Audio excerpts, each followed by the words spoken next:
Iniciamos una serie el domingo pasado llamada Carácter. Por cierto, me presento. Sé que creo que todos son de casa hoy, pero si no hemos tenido el gusto, mi nombre es Emanuel Moreno, y junto a mi esposa, que hoy junto a todo un equipo de mujeres se encuentran en Cananea en un congreso. Estamos al frente de esta familia, continuando con una obra que Dios inició hace 34 años a través de la vida de mis suegros, los señores Elizalde. Y hace unos cuantos años ellos pasaron ese legado a sus hijos, a mis cuñados, a mis concuños y a nosotros.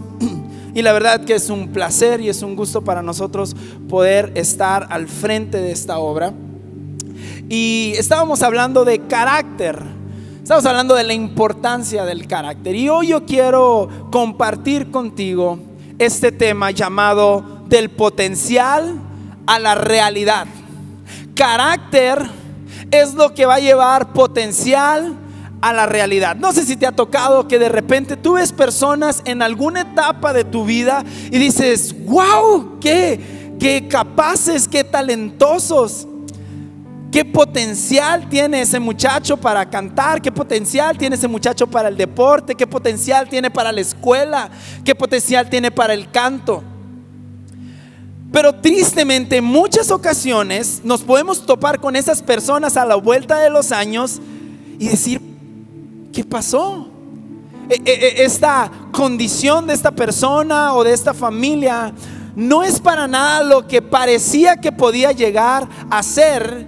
Y constantemente vemos personas con mucho potencial que nunca lo llevaron a ser una realidad.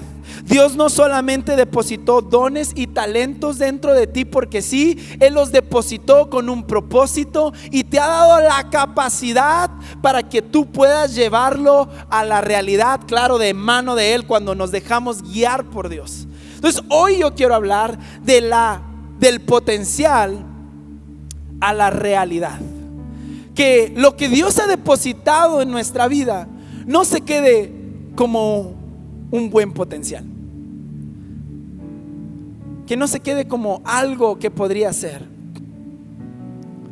Que cuando lleguemos a la presencia de Dios no nos topemos con: todo esto tenía para ti, todo esto quería hacer contigo y a través de ti, en tu familia, en tu ciudad, en tu país, en tu trabajo. Y que nos demos cuenta que ahí se quedó el potencial en bruto y que nunca surgió su efecto, que nunca tuvo el crecimiento, que nunca tuvo los frutos. Y yo espero que hoy Dios me pueda dar a mí la sabiduría, la sencillez y la practicidad para compartir este mensaje, y que nos ayude a llevar esas áreas que solamente están como un potencial, a convertirlo en una realidad en nuestra vida. Y para eso se me hace que una de las personas más ejemplares y de las cuales más podemos aprender para hablar de alguien con potencial que lo llevó a la realidad es José, algunos conocidos como José el soñador. Y esta historia está en Génesis 37. Aquí empieza la historia de José y vamos a leer a partir del verso 5 al verso 11. Dice: cierto día José tuvo un sueño, y cuando se lo contó a sus hermanos, estos le tuvieron más odio todavía, pues les dijo: préstenme atención, que les voy a contar lo que he soñado.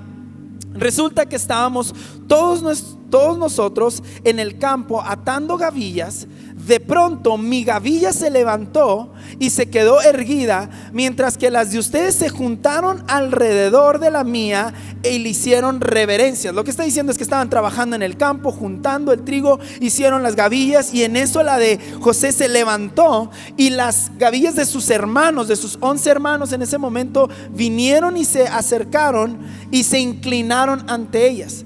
Después, en el verso 8 dice: sus hermanos replicaron: ¿de veras crees que vas a reinar sobre nosotros y que tú nos vas a someter?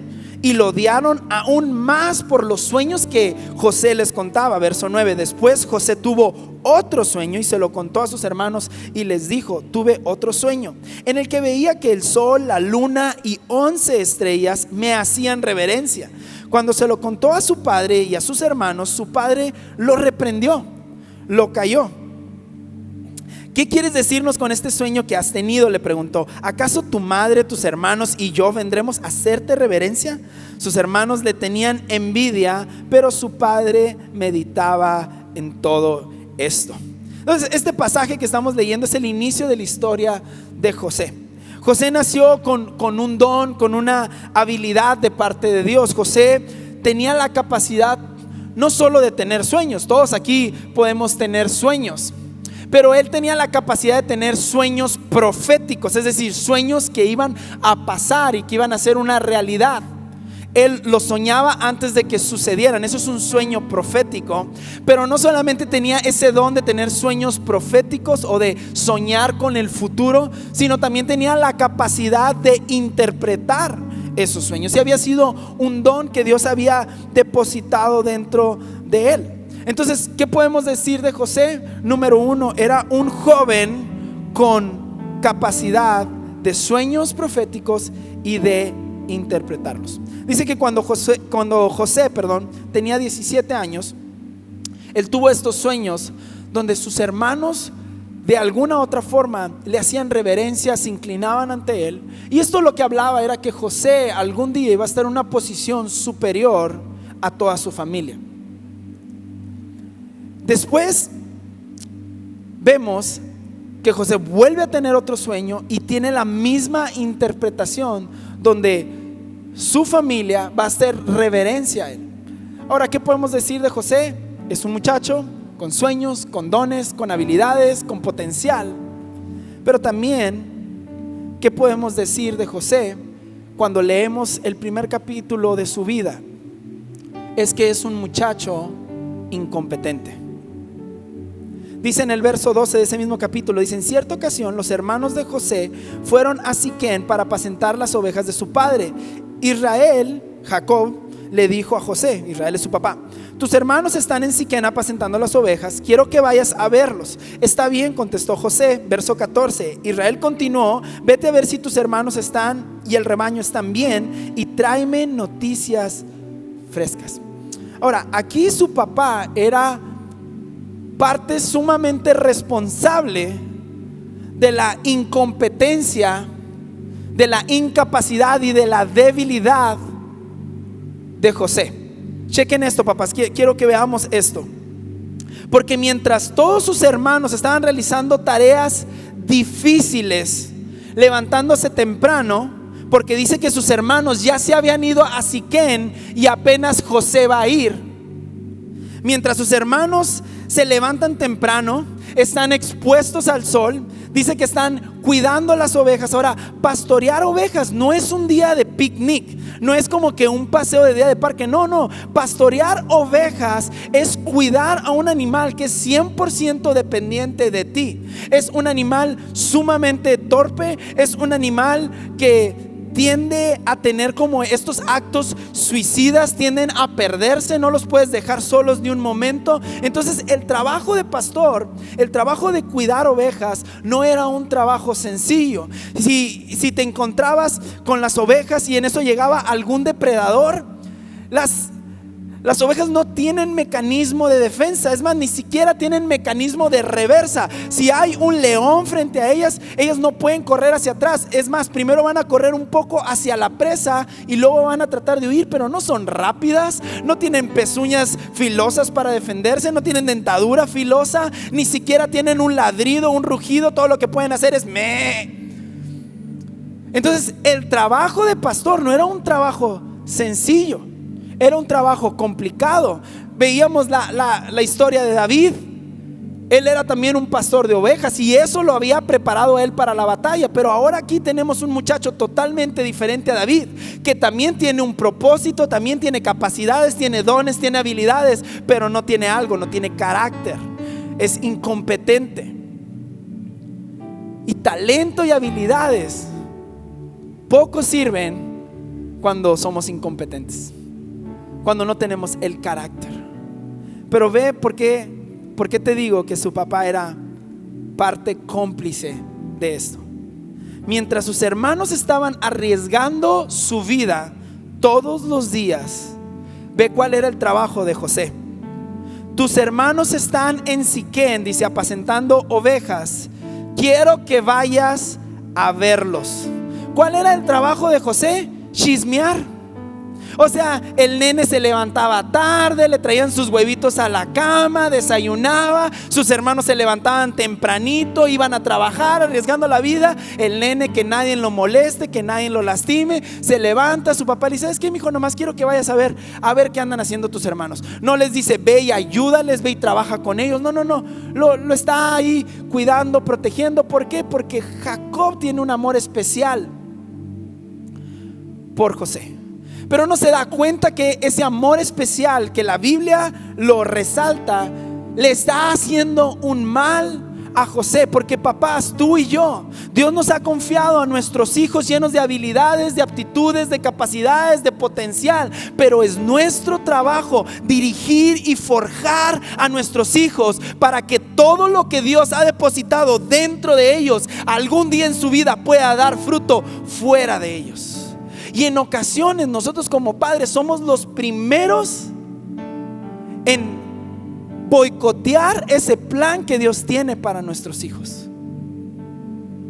Y los queremos tratar como un rey, como una reina. Y lo único que estamos haciendo es hacer hijos incompetentes. Hijos que a veces dices: ¿cómo terminaron después de tener una bella familia, después de tener una buena economía, crecieron en buenas escuelas? ¿Cómo es que alguien con tantas probabilidades de ser una persona exitosa terminó siendo una persona incapaz? ¿Por qué? Porque a veces como padres, en este amor desmedido, descuidamos también la disciplina, descuidamos también la forjación del carácter. Y a veces todo esto viene de un trauma psicológico que traemos de la carencia, ¿verdad? Mira, yo no nací en una casa donde todo lo que quería se me podía dar. Todo lo contrario, que sí siempre era: mi hijo, pues cuando haya dinero, cuando se pueda, ¿no? Y yo cuando me casé traía como este deseo de querer dar todo. Cuando tuve mi primer buen sueldo, quería darlo todo. ¿Y por qué? Porque traigo estos traumas a veces que no logramos identificar que traemos. Y entonces Karina siempre en la familia dice: yo me toca hacer la mala, yo soy la que le tiene que decir a las niñas: no, vamos al Walmart, mamá, ¿quiere un juguete? No. Vamos a Soriana, ¿quiere un juguete? No. Vamos a Costco, no. Y yo soy el que siempre quiere que sí, ¿no?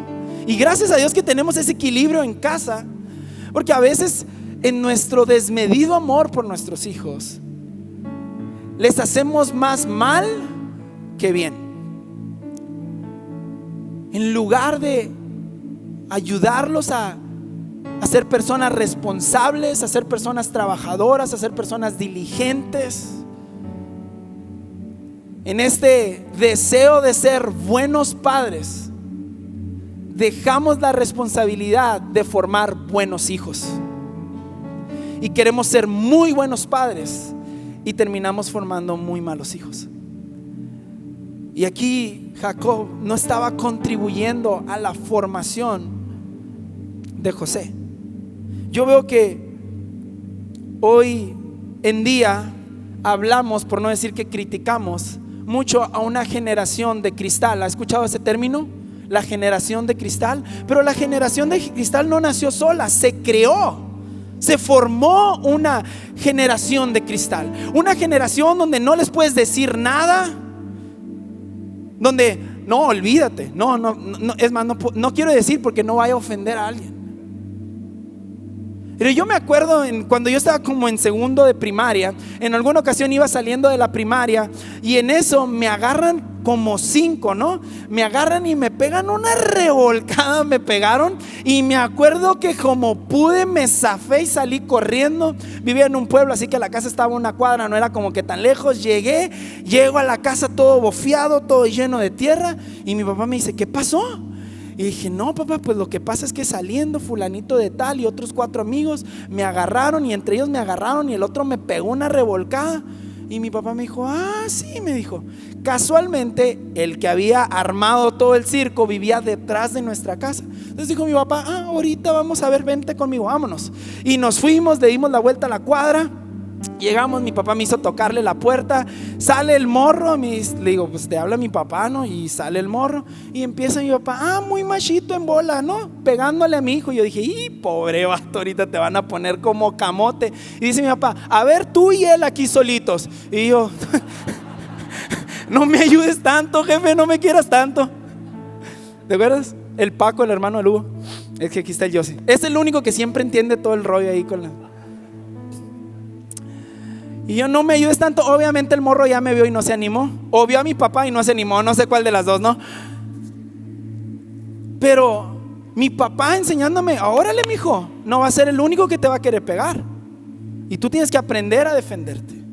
Y ahora con el bullying, no hombre, que nadie, y yo entiendo, no está bien el bullying, no estoy diciendo que está bien el bullying, pero hace unos años atrás aprendíamos a enfrentarlo, aprendíamos a defendernos. En otra ocasión, pues nosotros tenemos 3 princesas y nos da risa porque todas empiezan con la letra A, ¿no? Entonces Ana Victoria, A Alexa y A Andrea, y les decimos la triple A, pues parece que les profetizamos porque parecen luchadoras en lugar de princesas.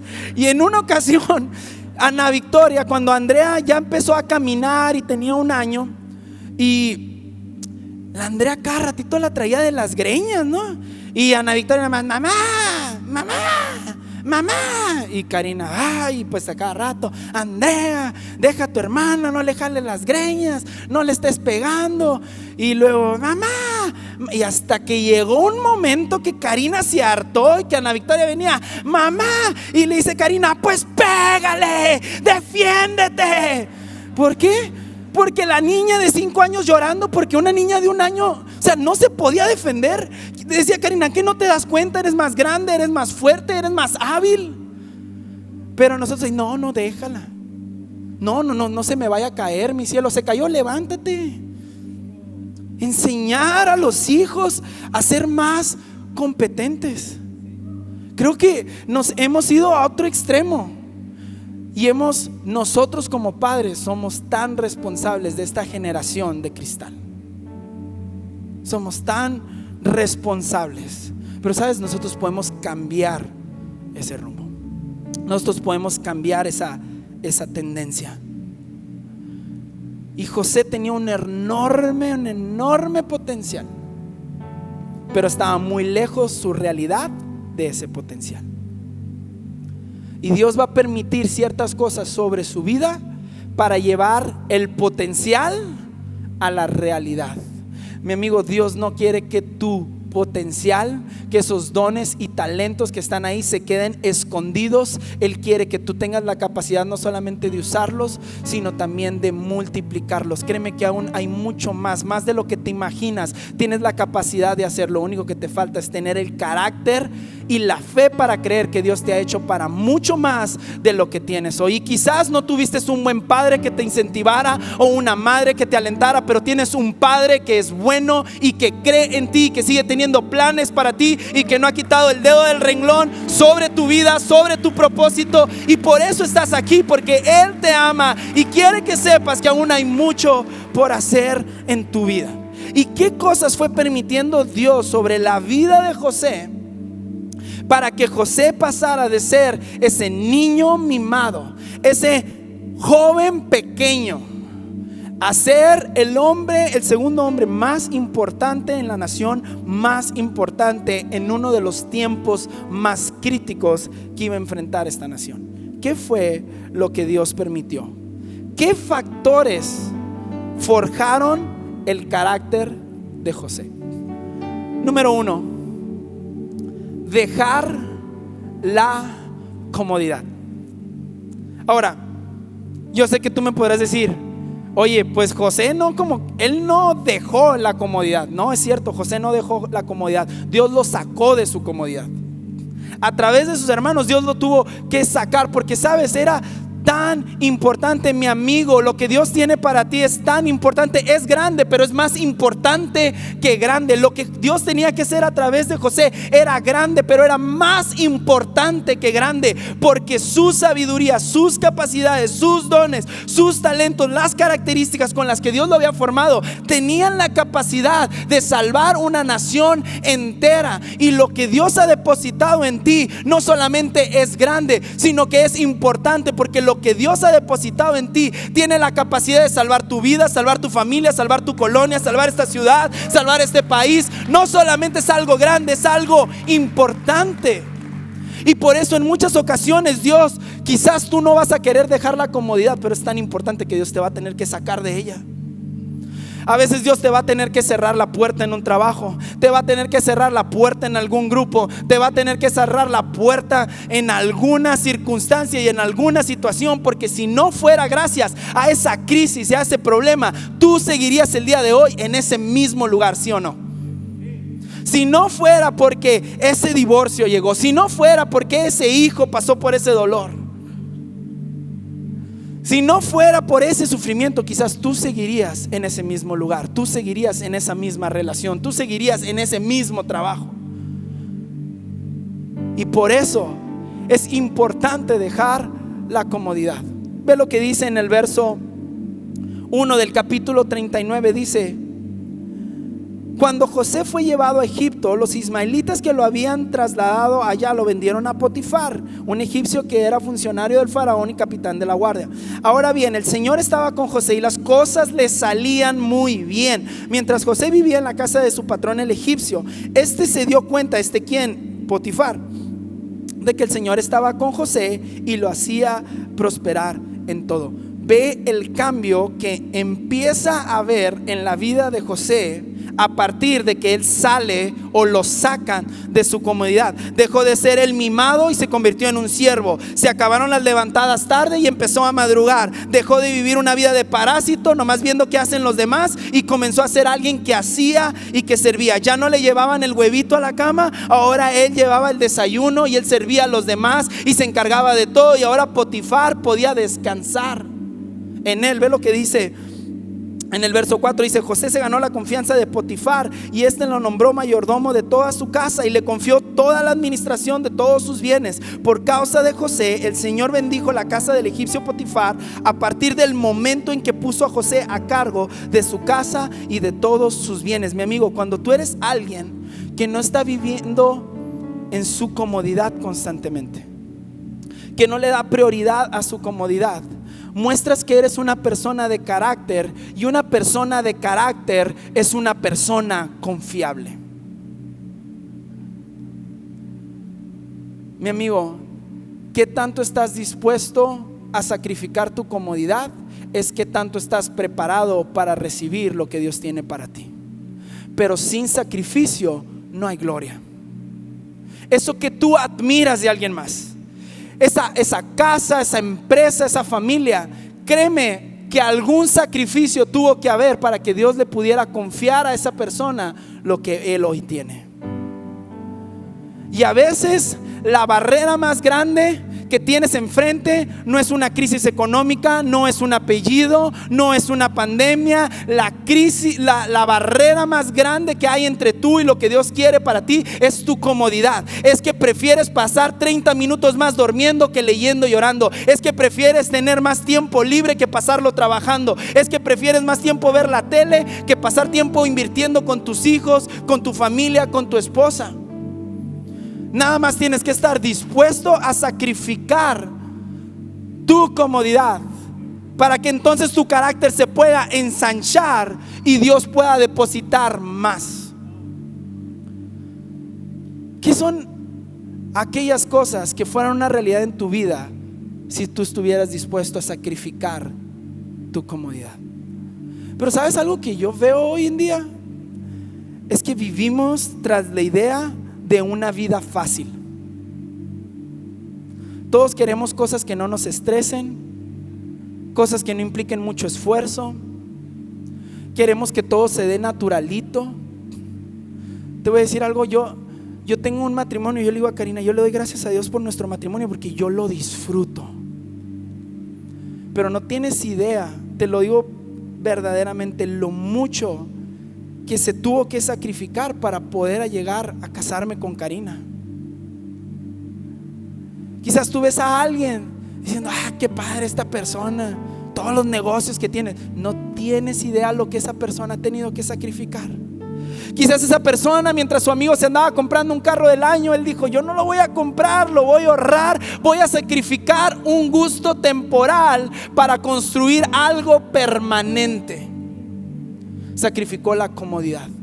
A veces darme gustos es mucha comodidad, es demasiada comodidad, y tenemos que estar dispuestos a sacrificar nuestra comodidad. Eso empezó a forjar. Cuando José fue sacado de la comodidad, ¿qué fue lo primero que Dios le dijo a Abraham? Vete de tu tierra, deja tu familia, deja la comodidad, porque te voy a hacer alguien grande. ¿Y por qué Dios no podía bendecirlo ahí en la comodidad, viviendo con su mamá, si nomás tenía 75 años? ¿Por qué?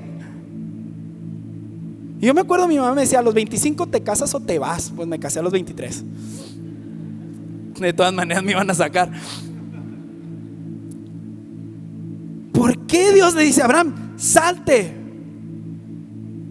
de ahí? Porque Abraham estaba muy cómodo. Mi amigo, y apenas te vas a ir acomodando cuando Dios te va a llevar a otro nivel. Y tú apenas te estás acomodando cuando Dios ya está pensando en el siguiente nivel. A lo mejor no es que Dios no te quiere dar, es que tú no has querido ir fuera de tu comodidad. No es que Dios no te ha querido prosperar, es que tú no has querido dejarlo seguro, tú no has querido dejarlo cómodo, tú no has querido dejarlo fácil, tú no has querido dejarlo sencillo. Mi amigo, ¿quieres que Dios siga trayendo su voluntad sobre tu vida? Tienes que estar dispuesto a sacrificar. ¿Quieres crecer con Dios? Tienes que estar dispuesto a sacrificar. Sacrificar una hora de, ¿sabes? Ayer yo tuve que sacrificar la final de los Cimarrones. Yo creo que por eso perdieron. Ni modo, hay que estar dispuestos a sacrificar. A veces es sacrificar algo que tú dices: es que yo como quisiera. Pero cuando tú estás dispuesto a sacrificar tu comodidad, lo que le estás diciendo a Dios es: yo estoy dispuesto a que tú forjes mi carácter para que puedas hacer realidad en mi vida el potencial que tú has depositado en él, que tú has depositado en ella. Factor número uno en la que forjó el carácter de José es que él dejó la comodidad. Él dejó ese lugar donde tenía todo al alcance, todo seguro, y Dios lo llevó a un lugar donde él tuvo que dejar de ser una persona que vivía en comodidad. Número 2, segundo factor que forjó el carácter, y está curioso, pero es su lealtad. La lealtad de José con Dios lo llevó a forjar su carácter. Su lealtad con Potifar. Hay gente que dice: no, yo le soy bien leal a mi esposa. Pues sí, porque nadie se te ha insinuado. Y uno no puede decir que es leal hasta que la lealtad no ha sido probada. No, yo soy bien honrado, yo nunca he robado. No, mi amigo, pues si no tiene chance, no hay oportunidad. Pero uno no puede decir que es leal hasta que la lealtad no ha sido probada, hasta que la oportunidad de no serlo se presenta. Y hay gente que es bien leal. Somos bien leales mientras mis beneficios no se vean afectados, mientras mis intereses no se vean afectados. Yo soy leal mientras que lo que estén hablando sea de mi agrado. Yo soy leal mientras que todo lo que digan no sean diezmos. Yo soy leal mientras todo lo que pase a mí no me afecte. Yo soy leal mientras todo esté como a mí me gusta. Pero eso no es lealtad, eso es conveniencia. Eso es interés. Lealtad es: yo no voy a cambiar independientemente de que las circunstancias cambien. Yo no voy a cambiar mi forma de ser aunque ellos cambien su forma de ser. Yo no voy a cambiar mis principios y mis valores a pesar de que esa persona no sostenga sus promesas, no sostenga sus palabras. Y la lealtad en José fue algo que forjó su carácter. Una persona que no sabe ser leal es una persona débil de carácter. Ve lo que dice el verso 19, dice: cuando el patrón de José escuchó de labios de su mujer cómo la había tratado el esclavo, se enfureció. Te resumo antes de entrar aquí, quizás no conoces la historia, pero José, Potifar lo ve que es un muchacho productivo, que es un muchacho ahora competente, que todo lo que ponen sobre sus manos lo multiplica, lo administra bien, es un buen mayordomo. Entonces Potifar le fue soltando más porque está viendo que es un muchacho competente, y le soltó el patio, y luego al rato le soltó también dentro de la casa, y luego le soltó las comidas, y luego le fue soltando la administración, porque a medida que él iba mostrando su competencia, Potifar iba depositando más en él. Y dice que llegó el momento en que Potifar no se preocupaba de nada más que de lo que tenía que comer. También dice que José era de buena apariencia y que la esposa de Potifar le echaba los ojos, porque alguien con carácter es alguien atractivo. ¿Estás de acuerdo conmigo? Hay veces que tú dices: está bien feo. Pues sí, pero algo tiene carácter, tiene personalidad la persona. Y dice que la esposa de Potifar le empezó a echar el ojo y lo empezó a rondar, y empezó a insistir y a insinuarse, hasta que un día ya José tuvo que salir corriendo de ahí. La mujer se queda con el trapo, con el taparrabos que traía José, y va con Potifar y le dice: ese esclavo que tienes, ese hebreo, quiso abusar de mí. Dice que cuando escuchó esto, Potifar de labios de su mujer se enfureció y mandó que echaran a José en la cárcel donde estaban los presos de el rey. Pero aún en la cárcel, dice el verso 21, el Señor estaba con él y no dejó de mostrarle su amor. Quiero que veamos algo bien valioso aquí. Aún después de todas las cosas que José había hecho por Potifar, Potifar tiró a la basura la lealtad de José. Pero José no permitió que la traición de Potifar cambiara la lealtad de José, porque esta circunstancia, particularmente sobre la vida de José, no se trataba de cómo iba a reaccionar Potifar, sino de cómo iba a reaccionar José. ¿Qué tal si esa injusticia que está pasando en tu trabajo no se trata de cómo va a actuar tu jefe, sino de cómo vas a actuar tú? ¿Qué tal si esta situación donde tu mujer no te dio de cenar no se trata de que tu mujer no hizo lo que tenía que hacer, sino de cómo vas a reaccionar tú? ¿Qué tal si esta situación que estás pasando no se trata de lo que los demás están haciendo, sino es Dios probando tu corazón a ver cómo vas a reaccionar tú? Y José no dejó que la deslealtad de a la persona que él había sido leal afectara la lealtad de José. ¿Y cómo sabemos esto? Porque José, aún en la cárcel, siguió siendo leal a Dios y siguió siendo leal a Potifar cuando se hizo cargo de toda la cárcel, de todos los presos, de todas las tareas, de todas las raciones de alimento. Porque lealtad no es lo que los demás hacen, lealtad es lo que yo soy, es lo que yo hago, son mis principios, son mis valores, es la capacidad de mantenerme siendo el mismo aun cuando otra persona ha cambiado. Si una persona que te fue leal se va cuando pasó algo contigo, esa persona nunca fue leal a ti, mi amigo. Y a veces pensamos que hay personas que no son leales, pero nada más basta que cometamos un error para darnos cuenta que siempre fue un interés. Siempre te vieron como una plataforma, siempre te vieron como una oportunidad. Pero gracias a Dios por esa gente, por esos amigos, por esos compañeros que aun cuando te equivocas se mantienen leales. Sabes, yo quiero honrar a Lain. Es una persona que ha visto lo peor de mí. Después de mi mujer sigue este tipo. Pero con todo el respeto, ni mis perros son tan leales como ha sido Alain conmigo como amigo. Y es cuando ves que su lealtad no depende de quién yo soy, sino depende de quién él es. Lealtad no depende de quién nosotros son, no depende de quién otros son, depende de quién tú eres. Su lealtad a José le permitió que Dios pudiera seguir trabajando con él. José no dijo: no, después de todo lo que yo hice por Potifar, mira ahora cómo me está pagando.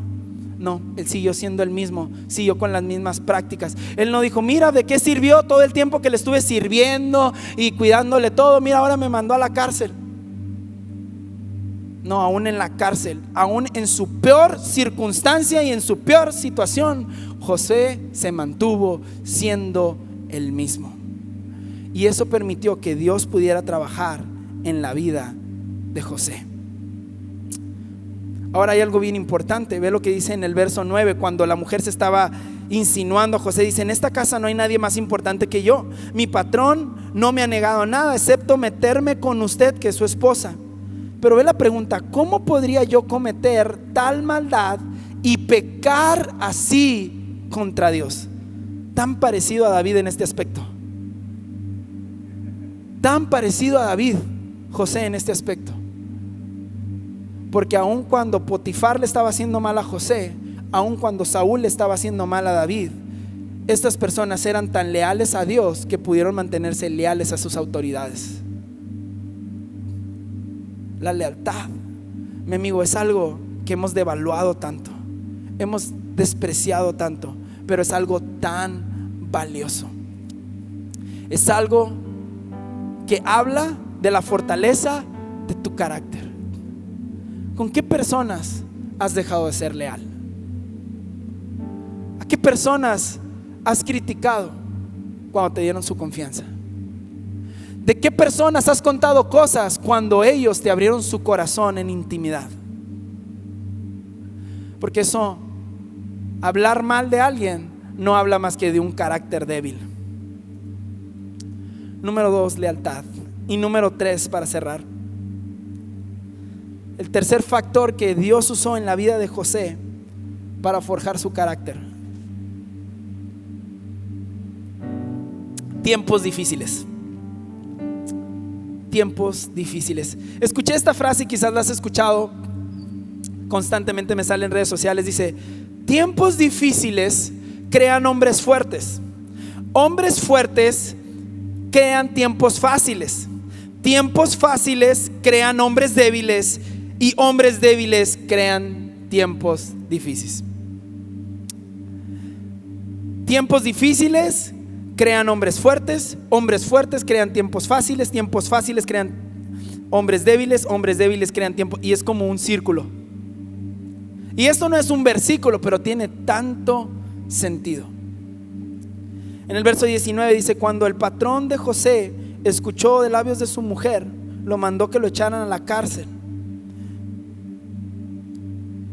Y ahora viene un tiempo bien difícil para José. Y muchas veces hay cosas que Dios permite en nuestra vida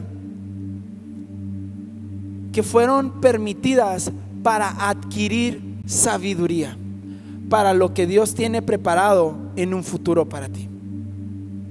Esta situación que Dios permitió, no es que Dios se le durmió, no es que Dios estaba ajeno, era Dios permitiéndolo. ¿Por qué? Porque venía una temporada, venía algo. Dios, que lo sabe todo, que está en el pasado, en el presente y en el futuro, está viendo la vida de José, está viendo cómo lo está moldeado. Ok, ya lo sacamos de su comodidad, ya es una persona que no solamente piensa en sí mismo, ahora es una persona que sirve a los demás, ve por las necesidades de los demás, resuelve los problemas de los demás. Estamos dándole forma a José, ya no tiene forma de bolita, ahora ya le estamos dando como más escultura. Y de repente ve Dios lo que viene acá, dice, pero viene un tiempo de sequía, para esto lo preparé. Lo mete con Potifar, ¿para qué? Para enseñarlo a administrar la abundancia. José no tenía problemas para vivir en la abundancia. Aunque no lo creas, hay personas que tienen problemas para vivir en la abundancia. Son mejores viviendo en la escasez que viviendo en la abundancia. Hay personas que hacen rendir más 4,000 pesos que 40,000, ¿sí o no? Pero José no tenía ese problema porque su papá era sumamente rico. Llega con Potifar y las cosas no cambian. Potifar era uno de los más altos funcionarios del faraón. Entonces José sabe administrar la abundancia. En Egipto vienen 7 años de abundancia, pero luego vienen 7 años de escasez. Y Dios dice, con su padre sabe administrar la abundancia, con Potifar sabe administrar la abundancia, pero ahora necesito que aprenda a administrar la escasez. Y Dios permite esta situación en contra de la vida de José para que José pueda caer en la cárcel y ahora aprenda algo que no tiene la habilidad, y se llama administrar la escasez. Y este tiempo difícil en la vida de José fue lo que le abrió la puerta al propósito que Dios tenía para él. Porque mientras Egipto tenía abundancia, nunca representó un problema. Pero cuando vino el sueño de la escasez, entonces se abrió una oportunidad. ¿Y qué si Dios, todo esto que está permitiendo en contra de tu vida, solamente es la preparación, solamente es el prefacio de algo, de una oportunidad grande que Dios tiene para ti? Pero tiene que cerciorarse de que tú tienes el carácter adecuado para la situación en la que tú te vas a encontrar en un futuro. Tiempos difíciles forjan nuestro carácter. Esta situación preparó a José para el propósito que Dios tenía para él. Mi amigo, los tiempos difíciles tienen, yo sé que a nadie nos gusta, pero tienen la capacidad de enseñarnos lo que la abundancia nunca nos va a enseñar. Y mira, no se trata de que andemos buscando tribulaciones y dificultades, no se trata de ser masoquistas cristianos, no se trata de eso, pero se trata de tener la disponibilidad de decirle a Dios: Dios, si tú crees que es necesario que yo pase por esta tribulación, si tú crees que es necesario que yo pase por esta cárcel, si tú crees que es necesario que yo tome este trago amargo, Señor, no sea mi voluntad, sino tu voluntad, porque tu voluntad quizás no tenga sentido, pero puedo confiar que es buena, es agradable y es perfecta, Señor. Y si tú tienes preparada esta situación difícil, lo único te pido, Señor, es que te acuerdes de tu gran amor, que te acuerdes de tu gran misericordia, Señor, y me guíes en cada paso para tener la sabiduría, para tener el carácter, para enfrentar este tiempo de crisis y de dificultad. Permitir a Dios y tener la disponibilidad, Señor, de que tú puedes hacer con mi vida lo que tú quieras. Nuevamente, no se trata de andar de masoquistas, no se trata de andar buscando el sufrimiento. No, se trata de: Señor, haz en mi vida lo que tengas que hacer para que tú me puedas llevar a tu buena, agradable y perfecta voluntad. Dice Deuteronomio 8:5, dice: reconoce en tu corazón que así como un padre disciplina a su hijo, también el Señor Dios te ha disciplinado a ti. Cumple los mandamientos del Señor tu Dios, témelo y síguelo en sus caminos, porque el Señor te conduce a una tierra buena, tierra de arroyos y de fuentes de agua, con manantiales que fluyen en los valles. Entonces quiero que veas esto: la finalidad de Dios no es la prueba, no es la tribulación. La finalidad de Dios es prepararte, porque Él te conduce a una tierra buena, Él te conduce a un buen plan, Él te conduce a un buen propósito. Pero Dios no puede nomás rociarte carácter, no puede nomás rociarte sabiduría, no, es a través de los problemas que tú y yo adquirimos sabiduría, adquirimos el carácter, adquirimos la paciencia para ser preparados para lo que Dios tiene para nosotros, mi amigo. Y esta es nuestra esperanza, que sabemos que esta situación que estoy atravesando, Dios no la va a desaprovechar en mi vida. Él la va a usar para que esto sea una catapulta y me dé la preparación que yo necesito para lo que Él tiene para mi vida. Vamos, cierra tus ojos ahí en tu lugar.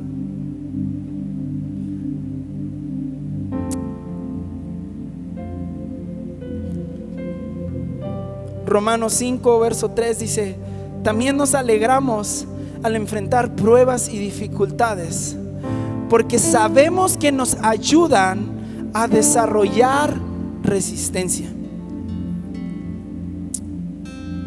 Cuando tú y yo, mi amigo, estamos evitando este tipo de situaciones en nuestra vida, lo que prácticamente estamos rechazando es la oportunidad de que Dios nos pueda confiar algo mayor. Mi amigo, resiste la situación que estás atravesando, porque después de esto solamente vas a ser más fuerte, solo vas a ser más capaz, solamente vas a ser más sabio, solamente vas a ser más resistente. ¿Te ha tocado que cuando estás atravesando una situación, un problema, una crisis, sientes que esta crisis y este problema es más grande de lo que tú puedes enfrentar? Pero luego pasan los años y estás enfrentando otra situación, y cuando volteas 3, 4 años atrás dices: no, hombre, ese problema ni era nada. ¿Qué es lo que pasó? No es que el problema era pequeño. En su momento era un problema grande para ti, pero cuando lo atravesaste, también creciste. Y ahora puedes voltear y ahora eres más grande de lo que eras cuando estabas en ese problema. Así sucede. Cuando entras a lo mejor a un trabajo y tienes las primeras tareas, se te hace tan complicado, pero a medida que vas creciendo y luego volteas y dices, no, eso está bien fácil. Ámala, yo no tuviera ese trabajo. Estamos en la primaria y decimos, ay, qué difícil es la primaria, y pasamos a la secundaria y decimos, ay, la primaria estaba mejor. Pero ¿qué es? Vamos creciendo, se nos va dando la preparación. Verso 4 dice, y la resistencia desarrolla la firmeza de carácter. ¿Ves cómo todo lo que Dios permite en tu vida, la única finalidad es llevarte de menos a más? ¿Ves cómo esa circunstancia y esa tribulación? Isaac comentaba algo en la oración. Jesús les dijo, Pedro, el enemigo me ha pedido zarandearte. Y Jesús no dijo, pero yo le dije que no. No, Jesús le dijo, yo nomás le pido a Dios que tu fe no flaquee. Porque Dios sabía que ese Pedro, que no tenía firmes convicciones, podría llegar a ser algún día una verdadera roca para el ministerio de Dios. Y que para que él llegara a ser ese hombre fuerte, él tenía que ser zarandeado, él tenía que pasar por tribulaciones, porque tiempos difíciles hacen personas fuertes.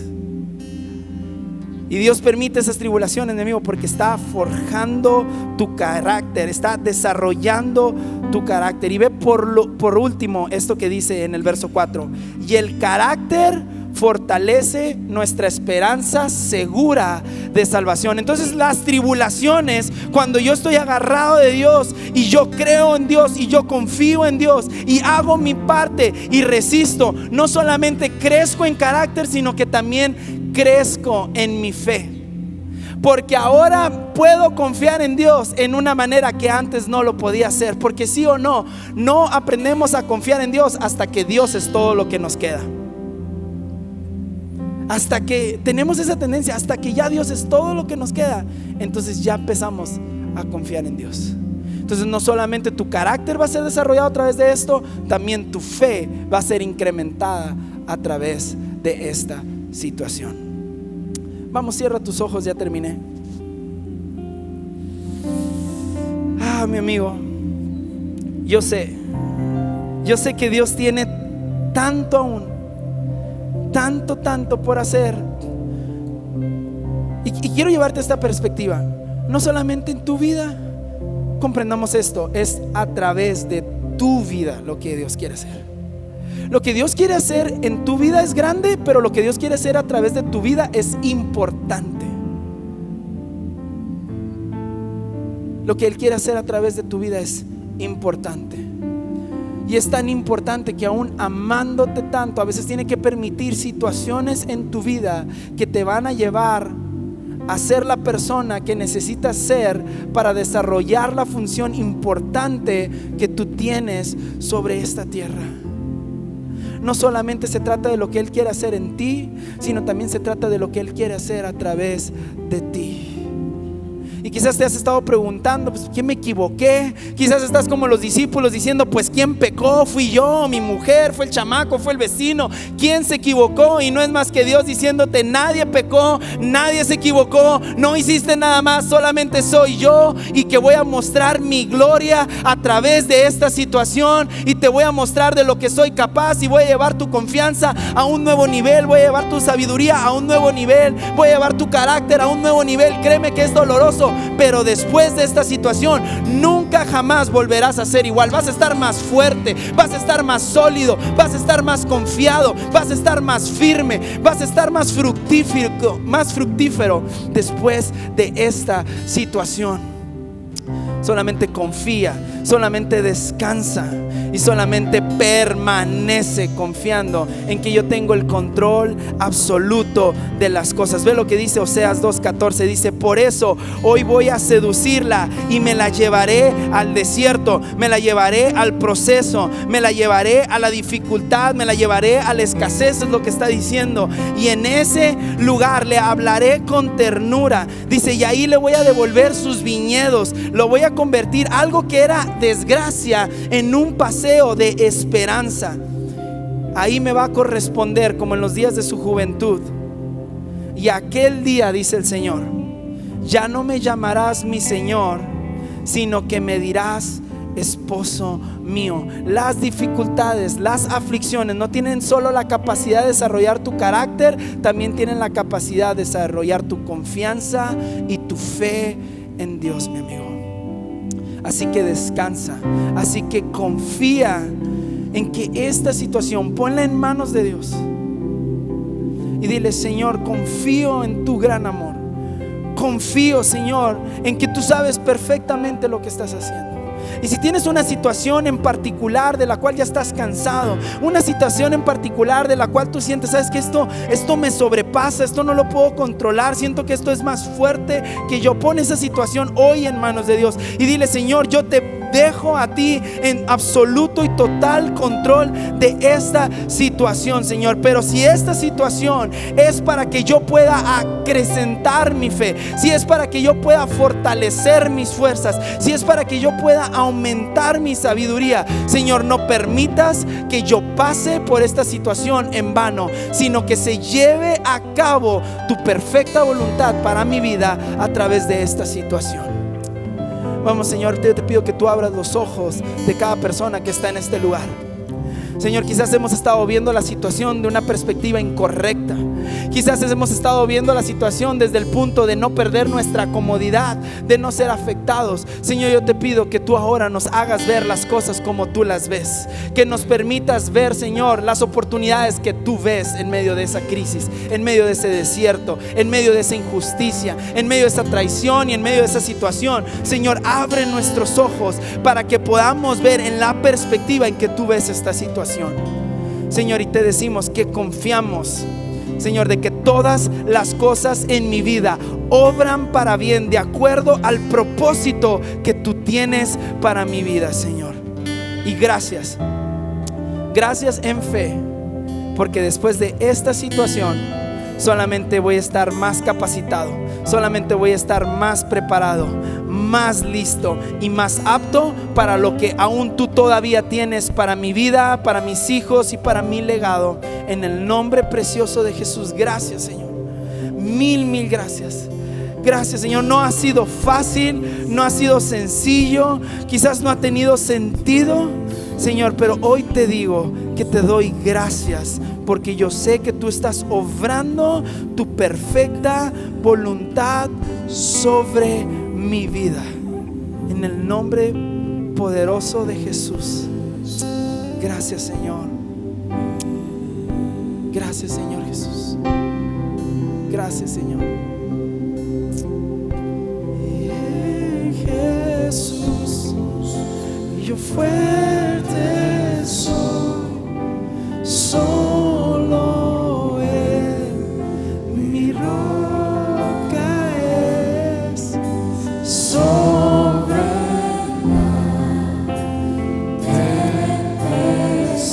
tú eres Rey.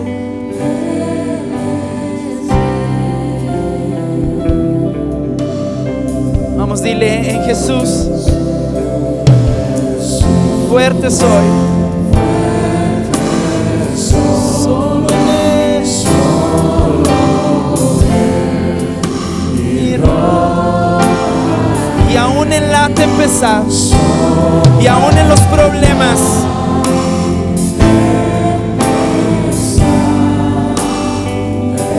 Él sigue en el total y absoluto control de la situación.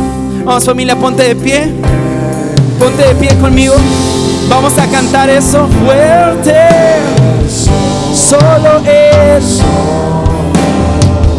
Él es mi roca. Él es mi ancla. Sobre la tempestad. Él es Rey. Vamos a cantarlo una vez más en Jesús. En Jesús fuerte soy, solo Él mi roca es.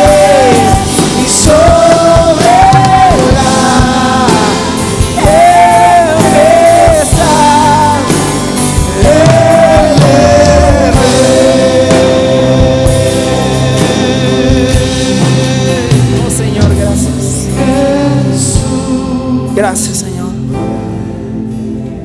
Gracias, Señor.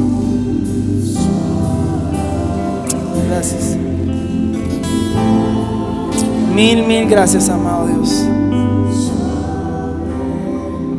Gracias.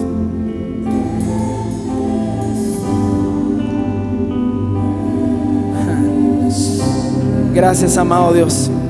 Gracias porque tú eres fiel. Gracias porque tú no abandonas la obra de tus manos. Gracias, Señor, porque solamente somos el barro, pero tenemos al mejor alfarero. Gracias, Señor, porque aun cuando yo he querido tirar la toalla, Señor, tú la has vuelto a levantar y me la has dado nuevamente. Gracias, Señor, porque aun cuando me he resistido a dejar la comodidad, tú estás tan empecinado en cada uno de nosotros, Señor, que nos has sacado de ella y nos has llevado a situaciones que nos llevarán a crecer y a recibir lo que tú has preparado para nosotros. Mil gracias, Señor, por las futuras victorias que vienen a través de esta batalla que estamos enfrentando. Gracias, Señor, por el futuro yo que va a salir después de esta opresión, después de este problema. Te damos las gracias en el nombre de Jesús. Amén.